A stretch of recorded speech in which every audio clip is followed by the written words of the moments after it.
So we're taking this mess apart to replace this with that, and if you notice, they got 1/2 inch line where it should be 3/8 inch.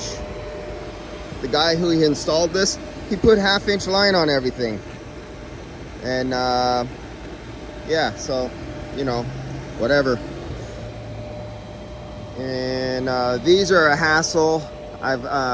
He's had, on this one place location, he's had 5 of these fail, and I discovered on my first one that failed, it was on a heat pump system, and as soon as the heat pump would get the command to go off, it automatically get power, and the reversing valve would switch over and it would immediately go into heat pump mode out of cooling, and it would make a big racket as it slammed the valve over, and you're putting high pressure into low pressure and you're making the compressor work hard. Yeah, it was noisy. It sounded like it was going to explode, but it was caused by this, and he had 5 of those. He's had 10 of these units and 5 of them failed.